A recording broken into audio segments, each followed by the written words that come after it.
Welcome back to the Discount Property Investor Podcast. Our mission is to share what we have learned from our experience and the experience of others to help you make more money investing like a pro. We want to teach you how to create wealth by investing in real estate the Discount Property Investor way. To jumpstart your real estate investing career, visit freewholesalecourse.com, the most complete free course on wholesaling real estate ever. Thanks for tuning in.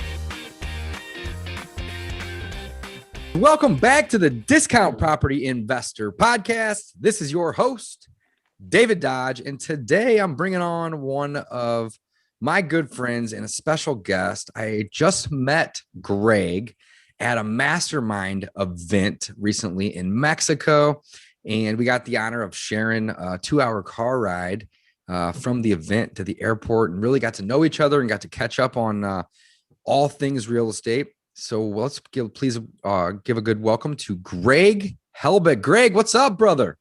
Dude, it's my honor to be here. And isn't it crazy? That was a month ago, man, the Multipliers event. Isn't that crazy how time flies? It's a whole month, man.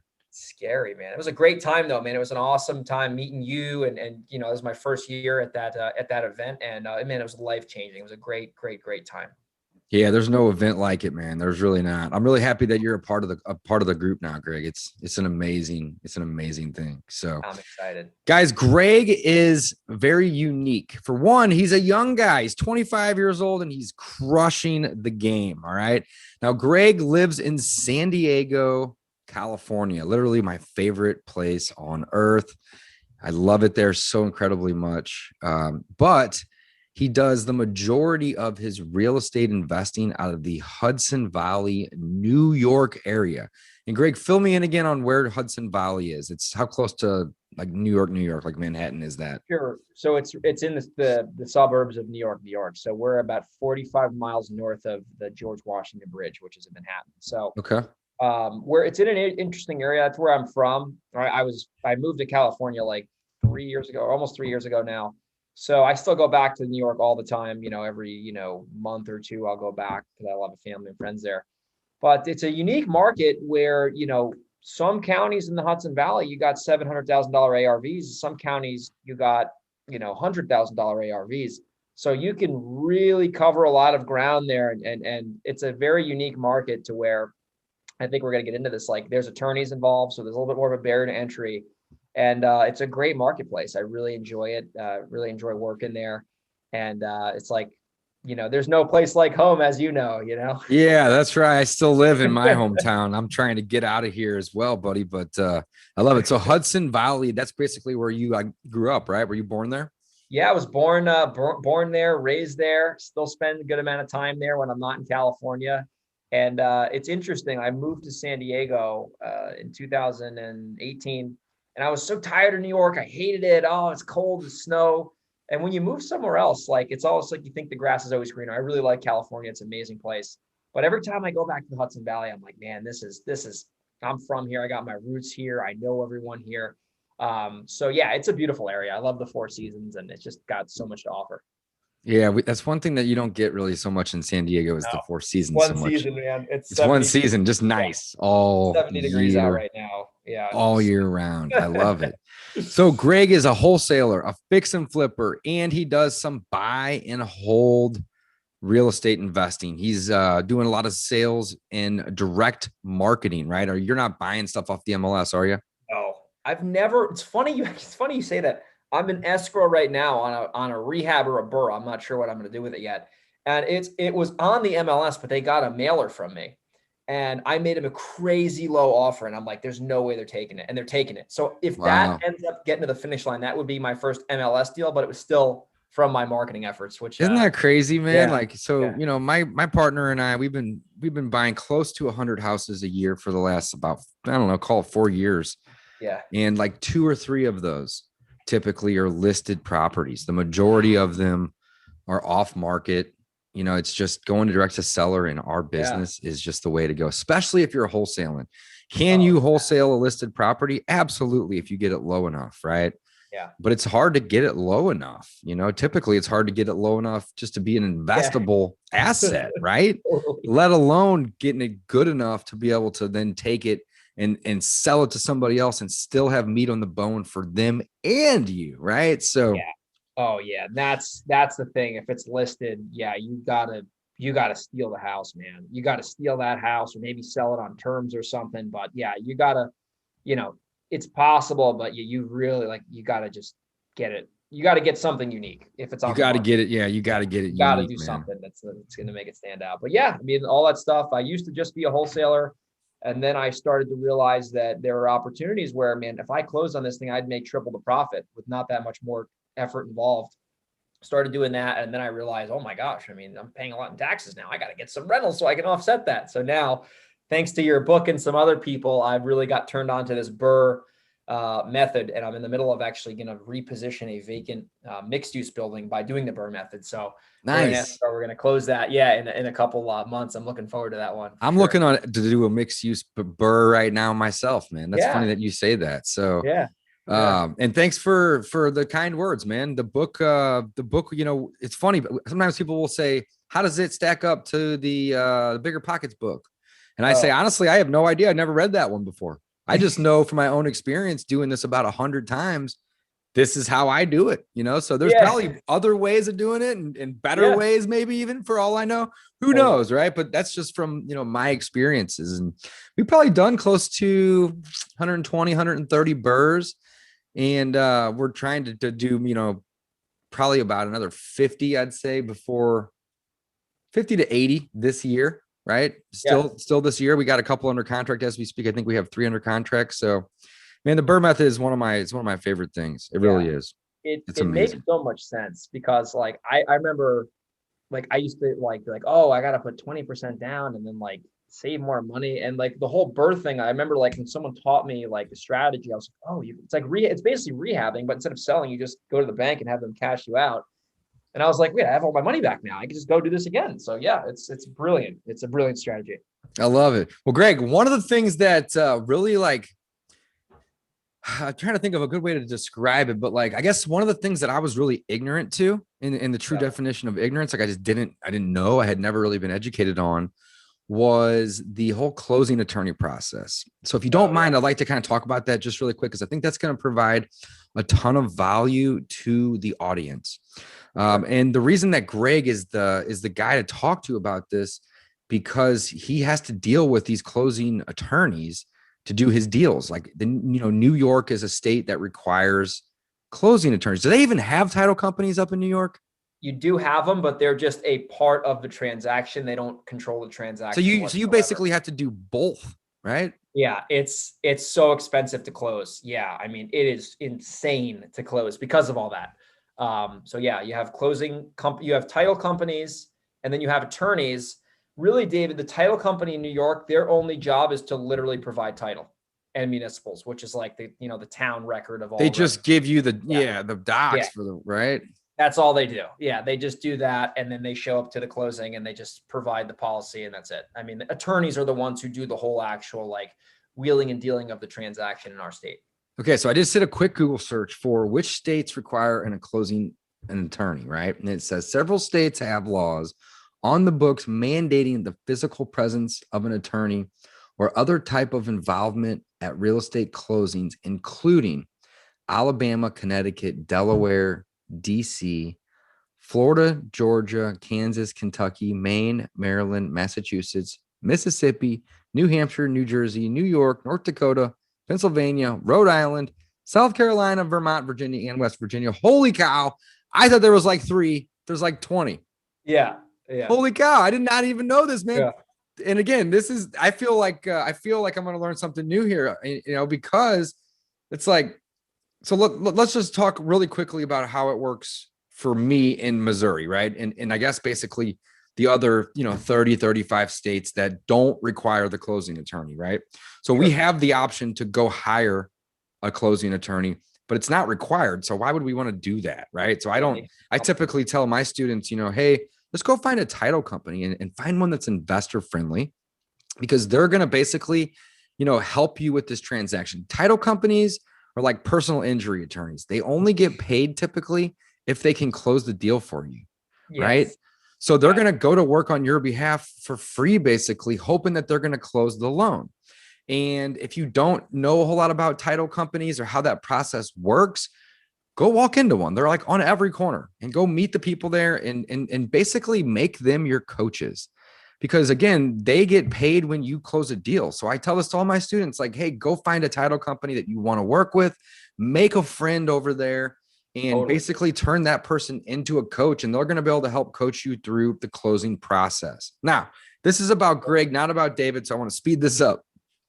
But here in the Midwest and 30 to 35 other states where the attorneys aren't required, we just go find ourselves a title company. We find a property that we want to buy. Hopefully it's direct to seller motivated seller, right? Direct to seller marketing, and they're motivated, and we have a really great deal on it, right? And we take that and we get a contract on it. We take that contract to a title company, and we, also deposit some earnest money or money into escrow, which is called the consideration. And between the escrow and the contract, you used to have yourself a deal, right? Everything becomes valid and legal. And if you're going to buy it, then you just have the title company tell you when to come up and sign, and they're going to charge you a little bit of fees to work it all up and make sure that the actual deed is transferred properly through a general warranty deed or specialty warranty deed, but not, basically it's transferred and it's insurable. That's the main thing. Whenever you go to a title company, you get what's called, title insurance. Therefore, if there's an issue later when you try to sell it, you have insurance to cover all the legal costs and time and fees that it's going to make to be able to sell it. So at the end of the day, the title company helps coordinate the closing. They actually administer the closing, and they also provide insurance against any errors that may have happened during that. Now, if you're wholesaling, same thing. You bring in your buy contract, you bring in your sell contract, you give it to your title company, and they help coordinate it, right? One more thing before we move on from there. There's typically two types of closings whenever you are wholesaling. There's the double close and there's the assignment. With a title company, it doesn't really matter. You just tell them what you want to do. You figure out what you want to do. You talk to your buyers and see if it's okay to do an assignment. If not, double close it. There's pros and cons either way. But again, you just tell the title company, you basically just inform them of what your intentions are. And if you're not doing a double close or an assignment, then you're just purchasing. It's literally that simple, right? Yeah. And if I don't know something, or there's something wrong with the title, they typically will tell me, but then I'll just typically turn around and say, cool, what are you going to do about that? How can I help you help me? Basically. Yeah, exactly. Right? What do I need to do to help you? But at the end of the day, this is kind of your problem, not mine. Exactly. And that's what we pay you for. So guys, again, listen, or thanks for listening to me ramble about that. But that's how I thought 98% of the US operated literally just like that. And I'm learning new stuff. It sounds like there's about 20 states that actually require an attorney. Yeah. Greg, what in the world is that? How does it work? Yeah. Why? Fill us in. For sure. Before I get into that, I want to tell you a quick funny story. I've done probably in between 40 and 45 houses in the Dallas area and one in Austin. Okay. And this is a couple of years ago. I haven't marketed there in a while, but I remember the first deal we did, I locked the deal up, and there's obviously no attorneys in Texas. And, I sent in a small nominal deposit, and the escrow officer, the title agent was like, all right, we're good. We're in fully executed contract. And we assigned it 2 weeks later, and it was I had the money in my account, and I'm like, wait a minute. That's all you do in Texas? So really, if the deal's perfect, you can send one email. If the deal lines up and everyone shows up and you don't have to go do it, one email. Yeah. So other areas are definitely, it's a lot different. So in New York, so just to kind of paint the picture, and some other attorney states are similar to this, especially it's mainly the Northeast, Connecticut, Massachusetts, New York, New Jersey. Billy Alvaro is a mutual friend of ours. He also deals with this on a daily basis. He's out of Jersey, isn't he? Yeah, he's in Jersey now. So Jersey and Long Island. So in New York and in the Northeast in general, when you get a seller to say yes, I'll just say this for New York because I do this every day. Sure. Got a deal, today actually. So it's similar process. When the seller says yes, the whole process changes. So in New York, I'll just set the stage here. Seller says yes, that's great. 9 out of 10 times, you're not going to sign a piece of paper or a DocuSign at their house or on the computer. Once the seller says yes, they go get their attorney. You get your attorney.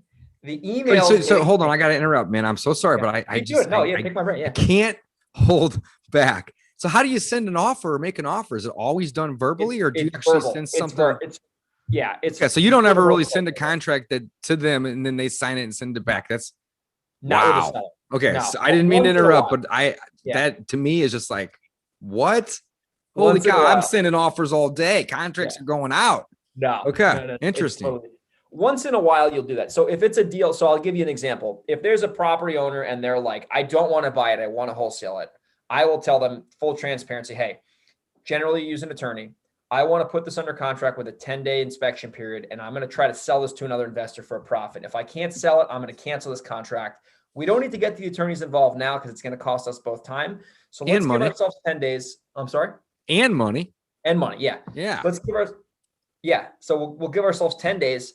If I can't find a buyer, I'll let you know. No harm, no foul. So I'll do that 1 out of 10 times with a seller because that's like a borderline property. But generally speaking, like you just said, yeah, you don't send offers out. You get a yes on the phone or in person.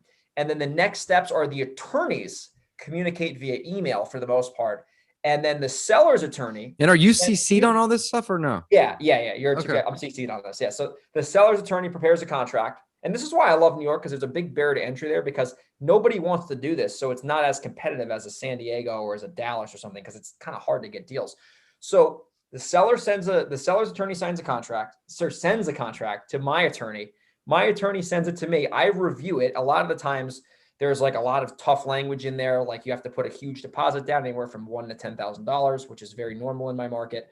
And then also there's a no assignment contingency. So then what happens is you have to then send that contract back with a rider, which has all the basic changes you want to make. And then they have to sign off on that. So generally speaking, David, when a seller says yes. Now, is there a standardized contract that's used typically, Greg, or is it always whatever that attorney wants to write? It's a 10 to 15 pager, these contracts. 10 to 15 pager, they're thick. So it's funny. I just got a fully executed contract today. Like literally I got the email before we went on this call. I got the yes on New Year's Eve. Thank you. It's a 3-unit. I might burr it. I got the yes on New Year's Eve. We have a fully executed contract today. It's March 2nd. What? I'm not kidding. It takes that long? Just bouncing it back between attorney. I mean, we can close a deal. Haggling. Yeah, we can close a deal in 3 days. Yeah, no, my record. Now that's rare. Yeah, typically it's 2 weeks on average, but yeah, man, you're talking January, February. It's 2 full months. That's 60. And that's not even to close. That's just to get the contract signed and executed. Yeah. So then you got another month. Holy cow. Yeah, that's not normally going to happen. Normally what happens is about 5 to 7 business days, you get a fully executed contract. So if you get a yes, 5 to 7 business days later, you're signed in escrow. So there's a big lag there, right? So that's like thing number one with the Northeast. If you're dealing all with attorneys, is that you got to understand just because you get a yes on the phone or in person doesn't mean you're locking that thing up today. And you got to be willing and able to address all the potential objections the seller's attorney might have if they have an attorney representing them. So a lot of the times there's a few objections. Oh, well, why do you need an assignment? Or why are you going to only put $1,000 down? Because a lot of these attorneys want 10% of the purchase price. So if I'm buying a house for $400,000, 10%. I'm buying houses I'm putting down $10 on mine sometimes. So it's a whole nother planet, man. I just locked one up last week. I went hard in the paint, $10,000 non-refundable earnest money, sight unseen, like hard. Like, it's a good deal, but like that was what they needed, or else I couldn't buy the house. So they want these bigger deposits. Generally speaking, I put anywhere from $1,000 to $2,000 down, and I get away with that 9 out of 10 times. Right. So that's another thing. So you got to plant the seed with the attorney. Hey, I'm not putting 10% down. I'm a cash buyer. I'm offering your client all these benefits. Because of that, I buy 3 to 4 of these a month. And if I was going to put 10% on every property, I would be out of business. So then I get them usually to agree that because of the convenience of my sale, I don't have to put a huge deposit down. The second thing I always say is, hey, I might buy this property in Velocity, or I might buy this property in a new LLC. And I do this all the time. I'm going to have to create a new LLC if I want to buy in another entity. And I want an assignment just in case I decide to change the purchaser before closing, so it doesn't stall out the sale, so you can get your money faster. Love it. You always got to frame it how it you framed it perfectly. Yep, absolutely. Yeah. You always got to frame it. So you got to kind of negotiate a little bit. But then anyway, after that, those are kind of the landmines. When you actually close on a property in New York, because you have so many other parties involved, you have like, so for example, when I go borrow money to take a deal down, you have the lender, obviously. The lender in New York has to have an attorney represent them. So then you got to pay for that lender's attorney fee. I have my attorney, right? And then I have title fees. So to close on a deal in New York, like you got to really have, it's anywhere from $4,000 to $7,000 on average to close on a property in New York because of all these excess fees. So the benefit to that is, and I don't want that's to scare people crazy. away. I would say it's like anywhere from 1,200 to $3,000 on average to close on one in St. Louis or in the Midwest. That's amazing. Oh, yeah. So you guys are like triple almost then. That's nuts. It's triple.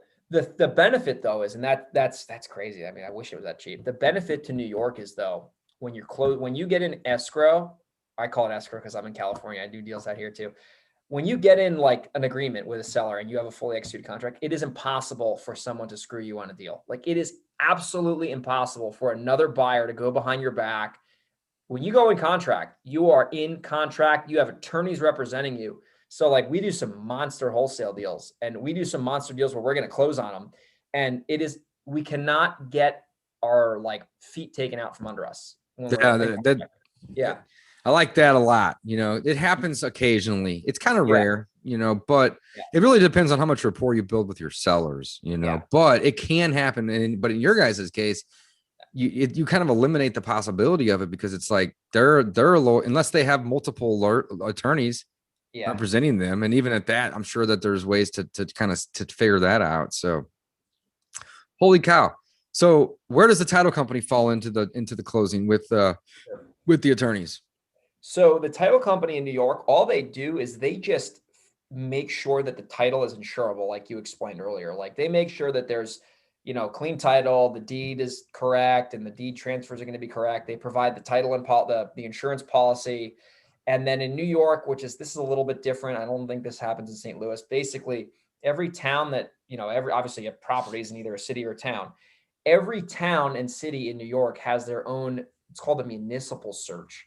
And what happens is they search the town and make sure there's no open permits or, grass abatement weeds or whatever the case is. And they basically conduct this municipal search and then they give you a clean, title commitment at that point or a clean municipal commitment at that point. And then they just go to the closing and they shuffle papers and switch the deed over and sell their policy. And that's all they do. You don't communicate with them at all. You don't, none of that. It's so when you actually go to the closing, you don't go to a title company then typically, or do you? No, it's always in a lawyer's office. It's always in a lawyer's office. Lawyer's office. That's so strange to me. Yeah. It's like you're getting divorced or something. You're in the attorney's office. Yeah, it's like, man, it's just wow. Okay. Yeah. So I can see how this, and so is the title company is always required then, unless an attorney owns one and he just does it, right? Okay. Generally, there has to be a title company involved. Yeah. Got it. But so like where I'm at, the title company is also involved, assuming you're buying it through it, buying it the right way. Yeah. Right. I mean, anybody can do a quick claim, but you're not going to be able to sell that sometimes unless it's like done right, so, but wow. Okay. So I guess where I'm going with this though, is I can have me as the buyer and I can have a seller and a title company. So there's 3 people involved here. Yeah. If I want to bring a lender in to buy it, the lender and I will work with the title company to prepare the proper documentation and mortgage and deeds and whatever may be needed, promissory notes, you name it, all that paperwork type stuff. So it doesn't really add that much complexity. But essentially it's just me and my seller or me and my buyer if I'm selling and the title company, and that's it. Yeah. But if you guys have to add in the component of the attorney, but it's not just one attorney. Right. I mean, is there times where you have an attorney that will represent both the buyer and the seller, or is that not even a thing? Yeah, you can do that. I don't do that because I'll do that. Like, so I did a wholesale deal and my attorney represented my buyer and me, but the seller was totally represented on their own because New York, I'm sure as you probably figured this out, it's a very, I don't know the word, litigious, whatever the hell that legal litigious state. Everyone wants to sue you in New York, and especially down where I am, everyone's very skeptical. They think everything's a scam. So when I have especially a seller who's in a jam, they're going to sell at a discount, I always get them, I refer them an attorney if they don't have one, because I want to make sure that my butt is covered if they ever and that makes perfect sense. Yeah, because these are big spread deals too. So like we're buying these for a lot of money sometimes. So these are large transactions. So I wouldn't want a seller to sell me a property and then have like my attorney represented both of us, and then all of a sudden they get their cousin's an attorney and thinks they got ripped off, and then all of a sudden I'm in a lawsuit. So I always want the seller represented on their end. Once in a while, I'll have the buyer just use my attorney if they're easy to work with and they're and if everyone's open about it, like, hey, I'm buying for 90 and selling for 100. Like, what else do you need to know? Like, it's same lawyer on the buy side. Yeah. I get that. But when you're dealing with the other side of the transaction, the opposite of whichever side you're on, having their own attorney makes sense. Okay. So let me describe a complicated deal, and you're going to laugh because then I want you to describe a complicated deal, right? Sure. So I may have a deal where I have a motivated seller and I send them a contract and they sign it, and I don't need any lawyers or anything, right? And I take that contract to a title company, and then I start marketing that contract. Let's say this is one that I want to wholesale. Sure. And the price is irrelevant, right? And I just have this deal, and I find some guys online that, are saying, hey, that they have interest in this deal. And I say, sure, here's the lockbox code. And then I find out that it's not them that's buying it. It's like one of their partners that's buying it, right? Okay. And this can actually happen 2 or 3 times. In this whole daisy chain process, but for simplicity, I'm just going to say that this happens just once. So basically another guy has a buyer and he's like, hey, if you want to do this deal, I need to get paid $5,000, or I maybe even want half of the wholesale. How much are you going to wholesale this for, Dave? Well, in some cases, I'm not going to tell that guy. I'm just going to say, how much do you want? Right. Yeah. But if it's, not a crazy deal, let's say it's only like a $10,000 spread, not a huge deal. I'd be like, hey, I'll give you half. It's $5,000 for bringing the buyer in. But, even though this is somewhat complicated by me talking about it, the only difference now is that I have my seller and me, and we have a contract, and we have a title company that we're going to give all that to. And then now I'm just going to have a contract with their buyer, and then just a joint venture agreement with the other guy. Right. Or I could buy it and then assign it through that contract to their end buyer. Either way, though, it just adds like one more person and one more document. Yeah. And we still use the same title company. Hopefully everybody's involved in the same company. Now, there is a thing where you can have a buyer represented by one title company and a seller by another. And there's really no reason for that other than, oh, I only work with this company because I do a ton of business with them. And that does happen from time to time. But the downside to having 2 different title companies is the fees are going to be higher. Oh, They're obviously going to cut a break to both parties if they can do this whole thing in like 20 minutes, right? Versus having to communicate with other companies and all this stuff. So for me, a complicated deal would just be to have another person that comes in, or maybe even 2 in some cases, which just adds one more document. Like either an assignment agreement or a joint venture agreement, right? But where you guys are at, you're bringing in attorneys for each of these people, right? And the lender, if a lender's involved, you're bringing in an attorney for the lender. So, I mean, you can have a deal that goes from just you and a seller, which is 2 people, to like 8 people, like that. You want to know something funny that you said that? It's funny you say that. Yeah.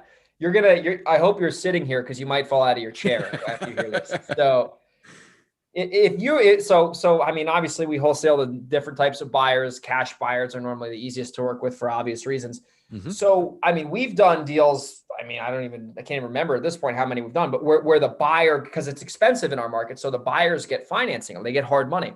So if you're doing a deal in New York and all is well, right? This is exactly what's going to happen at the closing. I don't go to closings anymore. My attorney goes for me because, we do enough business to where. And COVID and other stuff. Sure. Yeah. So if it's no COVID and I'm hanging out in New York and I want to just go to a closing for fun, and we're doing a wholesale deal and the buyer's getting financing. This is who's at the closing: the seller, the seller's attorney, me, my attorney, the buyer, the buyer's attorney, the buyer's lender, the buyer's lender's attorney. They're all in the same room. Unbelievable. We've done that. Yeah. And they're all in the same room. All in the same room. Does the seller ever say, who's all these other people? I mean, a lot of the times what you do they just kind of know that when they're in the law offices that the attorneys are going to handle it and just kind of shut the hell up. Yeah. I mean, it's funny you say that. We did a double close. I'll never forget this. This is like back a couple of years ago when we first started getting momentum. I remember I did a double close, and it was a total like random, like I didn't think we were going to be able to sell this thing. We ended up selling it for 20 G's. And the buyer was like, we call them Joe Blow buyers. Like, he's not a savvy guy. He's not listening to this podcast. He's not going on Bigger Pockets. He's like, he saw our Facebook ad, said, I want to buy that house. It was down the street from where he grew up. Long story short, he buys it from us. So we buy the deal at like 12 o'clock. And the guy literally, we walk out of one closing. We resell the deal at like 12:30. And the guy walks out and then goes into the other room. So like, yeah, we literally did a double close like that. And the guy, it was the weirdest thing ever. I'm like, oh my gosh, this is how double closes work. So isn't that, yeah. So we do that same thing. And we'll have our buyer and seller come like 10 minutes apart, just like you said. We'll have the seller come in first, just because we have to be able to buy it to sell it first. Right. Yeah. And the cool thing is Greg, is Missouri, I think I don't necessarily know if it's state by state. I think it's really more about like title company to title company, but it may also have to do with the state. Because I know in California, they don't really do this, but or maybe it's not, not something that is even legal there. But in Missouri, where I do the majority of my deals, I can use my end buyer's funds. Same in New York to close on mine. So I don't have to necessarily. Now, sometimes I'll need transactional funding because my buyer may have a loan. They may have, a lender, and that lender won't allow an assignment or they won't allow me to sell it to them without it being in my name first. Super annoying.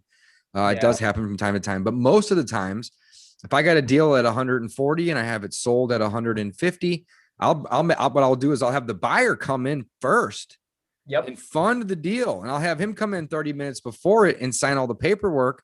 And then I'll have the seller come in right behind him, and we'll use that guy's money to follow all the way through the whole transaction. And if it's an assignment, I'll just get a $10,000 check right there.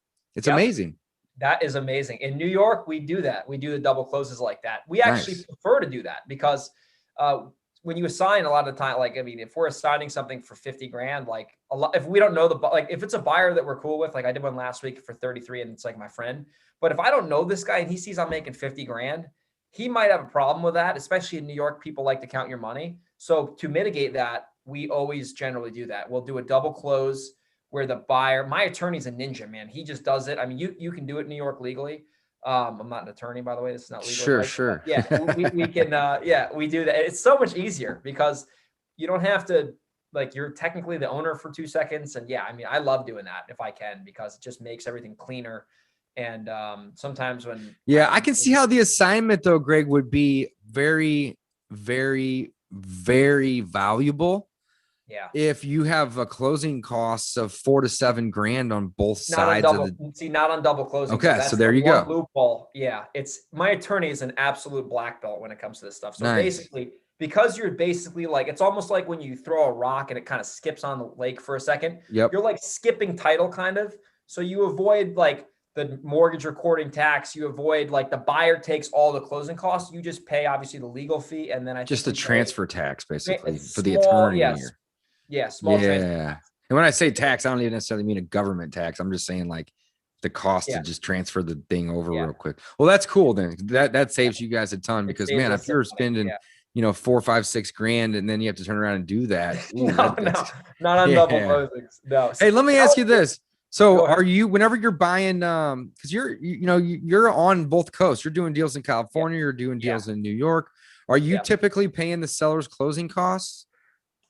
In New York, I will do it a lot because that's a big value proposition when I'm dealing with a homeowner. Like, hey, I'll pay your closing costs. Especially if you're going to get a great deal. Like, I don't care. That's tripping over pennies on your way to dollars. So I totally agree. Totally agree. So here in the Midwest, to sell a property, let's just say you got yourself $100,000 property, something, real easy, real simple.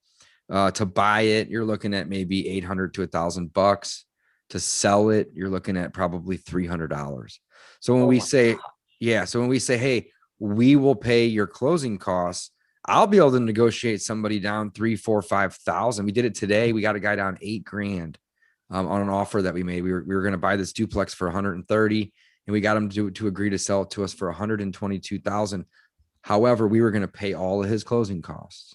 but little does he know that that's only like $300 or $400. $300. So that's why I was asking. So, little does he know that that's only like $300. $300. So that's why I was asking. So, is that customary? And I would think if you can get them down, like you said it best, you're tripping over pennies to make dollars. Oh, yeah. But I think a lot of people, they don't realize that the closing cost on the sell side is cheaper. Now, if you're having to hire an attorney to come and be present, you're going to be spending a little bit more than $300 to sell a property. Yeah, it's a little more than that, but man, the math always works out. I mean, I literally just did a deal last week.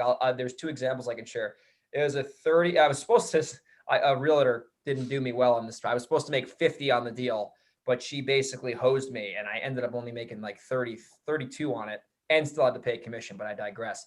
But I mean, the big value proposition on that deal was, seller, I will pay your closing costs, which includes your attorney fee. So you're going to net this, and Mrs. Seller, because you're in Texas and you're not even here, if your list pendants, if we don't get the payoff done by February 28th and it rolls into March, I will pay your per diem. So you're still netting the same amount of money and I will eat the cost. Thank gosh we closed it on the 26th, I believe. But I mean, it's a huge value proposition. That's a massive value add though, right? Sellers want certainty, man. They want certainty. And a lot of the sellers that you and I work with, they're not hedge fund managers. They're not complete knuckleheads, but they want clarity. They want simplicity and they want certainty, and they want people to explain things clearly. So it's almost like they can take what you explain to them and they can go explain it to somebody else clearly. And that's how I communicate with sellers, so that like we get on the same page.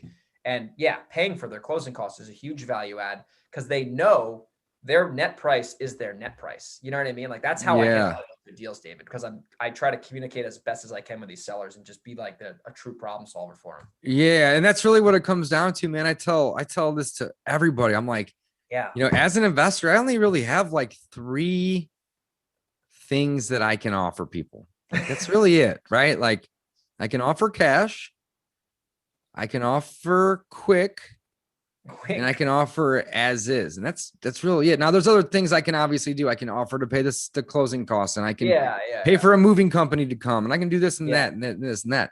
But really at the end of the day, it's just about convenience. Like all we really are doing is we're trading convenience to somebody for a discount. Hence the name of the podcast, The Discount Property Investor, right? It's all that we're doing is we're looking for deals at a discount. And how do we get them at a discount? We offer to bend over backwards and just say, we're going to offer convenience.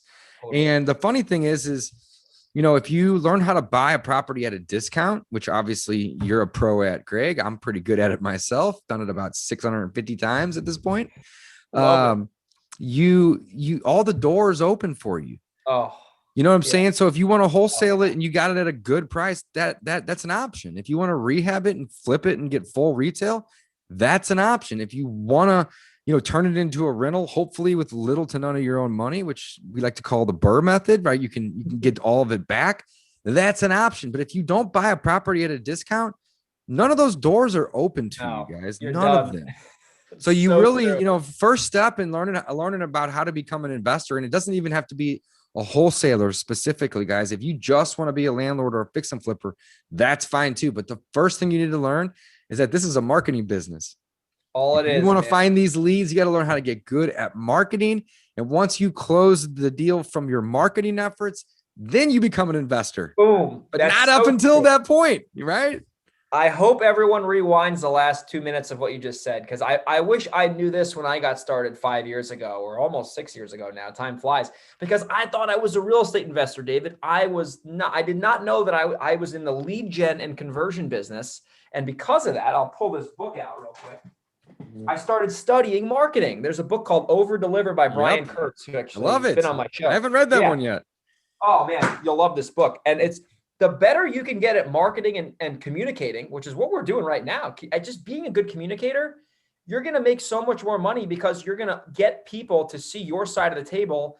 And it's the best skill you could ever learn is how to be a good communicator. I could talk about this till I'm blue in the face, but once I started studying marketing, direct marketing, how to run mailers, how to qualify a prospect to see if they're a pretender or a contender, how to negotiate with a good seller, like that changed my life, man. It's all changed marketing. My life. Yeah. I'm sure it's the same with you. It changes your life because you're able to, it's a very powerful skill to have, because you're transferring certainty to another party, and you get a seller to see that you're there to really help them. It's a good way to, I like that perspective. I love being able to be a problem solver in this business, whether that's solving a problem for a lender that I'm working with, or a buyer who's buying a retail product from me, or a seller who I'm getting a house at a discount from. If you can be a good problem solver, I mean, you'll write your own check in this business and you'll have more money than you know what to do with. It's funny that you said if somebody would have told me that. So like, I've been in buying real estate since I was 20 years old and I'm 36 years old. So it's been 16 years since I bought my first house. And I actually just sold it last week.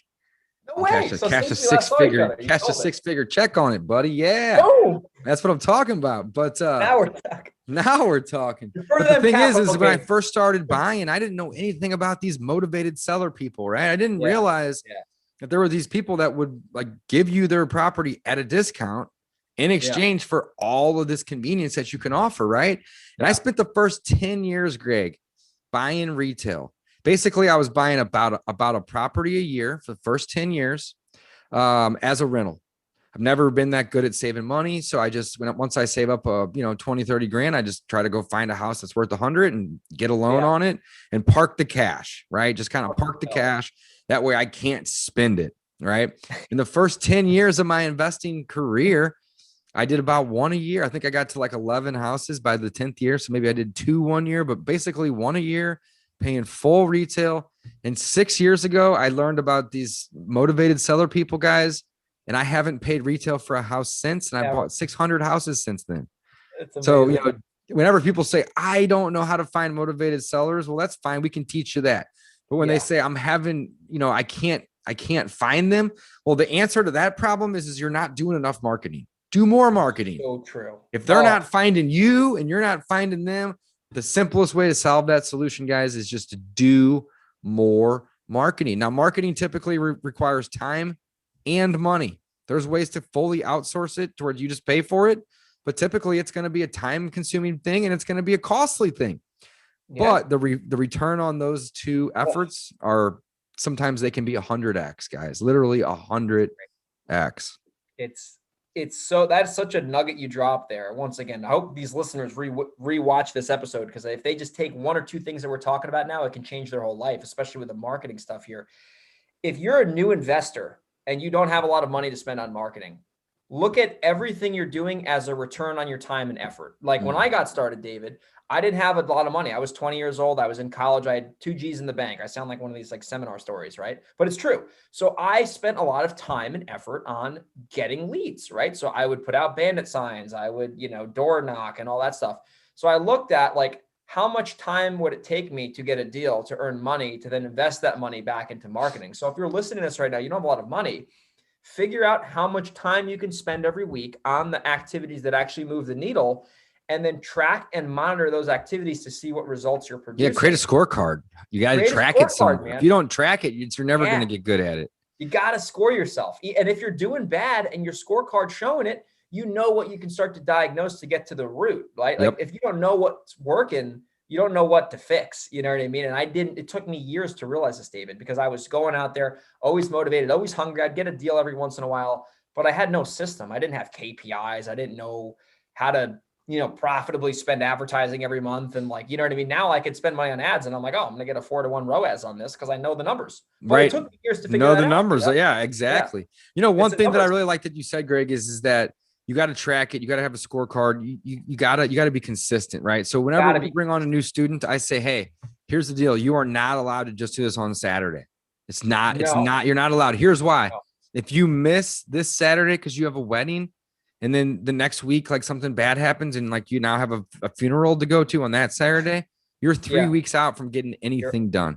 Yeah. Right. It's better to spend 10 minutes a day than 1 hour a week, because if you miss that 1 hour a week, nothing happens. And then when you start spending 10 minutes a day, that turns into 30 minutes a day. And before you know it, your hobby starts getting fun because you're like, man, this is a lot of work trying to find these motivated sellers. But when I do find it, the rewards are awesome. It's amazing, dude. So fun. Man.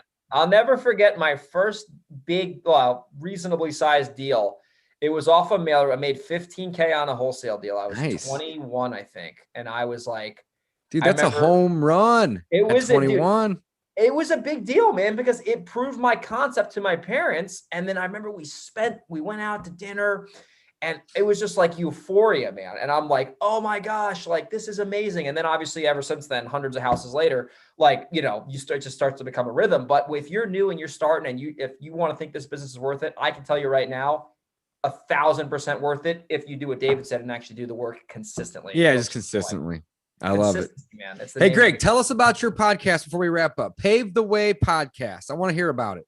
Yeah. So, good. I appreciate it. Let's see here. I started the show back in, I think 19. I think it's been about 2 to 2.5 years. My memory. 2.5 years. Okay. Yeah. Yeah. My memory isn't the best, but anyway, long story short, I started the podcast. Over the years, I've been able to build a pretty good network up, and a lot of successful investors like you, I get to call my friends. I get to call as friends. So I started bringing them on the show and interviewing them, and just, you know, recording it, putting them out. One thing led to another. We started putting out 2 shows a week. And now we have a great podcast where we bring on real estate entrepreneurs, we bring on best-selling authors. I've had some pretty big hitters on there, and we bring on people. Yeah, I'm looking through your list right now, man. I recognize probably 60% of the names on here. So that's awesome, man. You got Gavin, you got Don. You got Chris Arnold, my homie Chris, Lauren Hardy. We're gonna have you on soon. We're gonna talk about the Buron. You'll be a great guest. Hell yeah, Ryan Dossey's on the podcast. My man Gary Boomershine, dude. You got all the good people on here. Steve Kavanaugh is my boy. Hell yeah, man. I love it. That's what's up. We got everyone on there. Yeah. So yeah. You know, it's kind of funny. The podcasting community, it's growing, but it's still a very small community of individuals. Yeah. And every day there's a new guy that's coming in, which is great. I love it. I think it's amazing. But there's really not that many individuals out there, at least ones that have had 100+ episodes on their podcast. Looks like you're up to like 142 right now, man. So you're crushing it. Yeah. So we're putting out more content. I'm hiring an assistant as we speak to really take that and take it to the next level.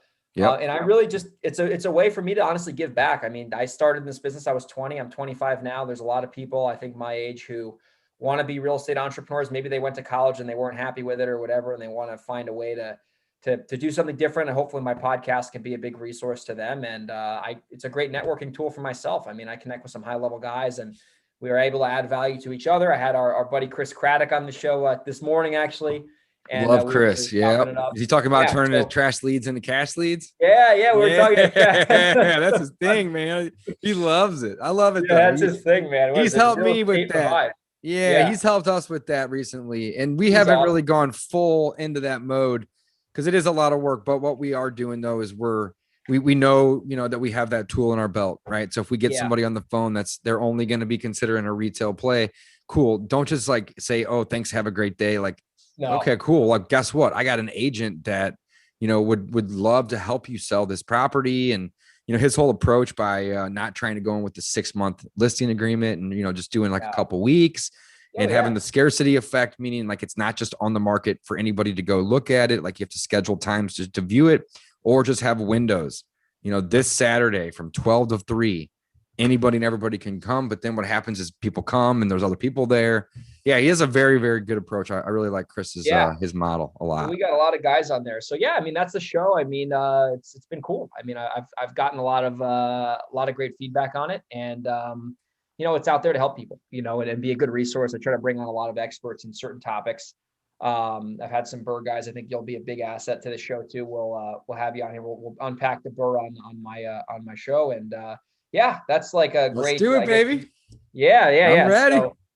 So, I guess that's the 30,000 foot view over that podcast. And really, I think it actually ended up coming from a conversation. Me and my buddy were in Hawaii having some Mai Tais, and we're like, man, you know, we kind of got started at the same time, and like, man, we've learned a decent amount. I mean, we're obviously not experts at all, but this was a few years ago. And I'm like, we should just put a podcast, like, you know, just record some of these conversations we're having. I mean, I feel like other people could benefit from them.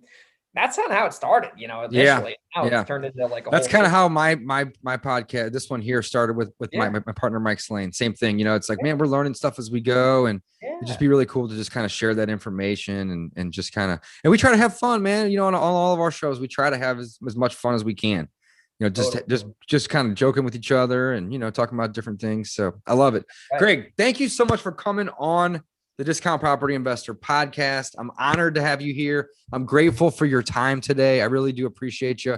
Guys, don't forget to go check out Greg's podcast. It's called Pave the Way Podcast.